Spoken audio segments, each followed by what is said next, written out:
Bharat America మధ్య ద్వైపాక్షిక వాణిజ్య ఒప్పందం మొదటి దశను త్వరితగతిన పూర్తి చేసేందుకు ఇరు దేశాలు చర్చల్ని ముమ్మరం చేశాయి.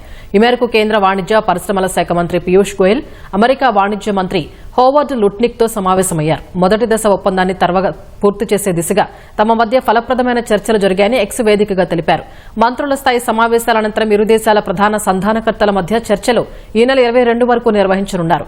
ఈ ఏడాది సెప్టెంబర్ నుంచి అక్టోబర్ నాటికి తొలి దశ ఒప్పందాన్ని ఖరారు చేయాలనే లక్ష్యంతో ఉన్నారు. ఈ చర్చల్లో ప్రధానంగా పరస్పర మార్కెట్ల వినియోగం, స్థానిక నిబంధనల అమలు, టారిఫ్ మినహాయింపులకు పరిమితులపై ఓ కొలికి వచ్చే అవకాశం ఉంది. ఈ ఒప్పందంలో భారత్ కొన్ని కీలక రంగాల్లో సుంకాల నుంచి సడలింపు కోరుతోంది. ఇందులో టెక్స్టైల్స్, రత్నాలు, ఆభరణాలు, దుస్తులు, ప్లాస్టిక్స్, రసాయనాలు, రొయ్యలు, నూనె గింజలు, ద్రాక్ష, అరటిపండ్లు వంటివి ఉన్నాయి. మరోవైపు అమెరికా కొన్ని పారిశ్రామిక వస్తువులు, ఆటోమొబైల్స్, వైన్స్, పెట్రోకెమికల్ ఉత్పత్తులు, పాడి ఉత్పత్తుల రంగాల్లో సుంకాల సడలింపు కోరుతోంది. ఈ ఒప్పందం కోసం రెండు దేశాలు నిబంధనల్ని ఖరారు చేశాయి. ఇందులో సుంకాలు, వస్తువులు, సేవలు, సుంకేతర అడ్డంకులు, కస్టమ్స్ వంటి అంశాలు ఉన్నాయి.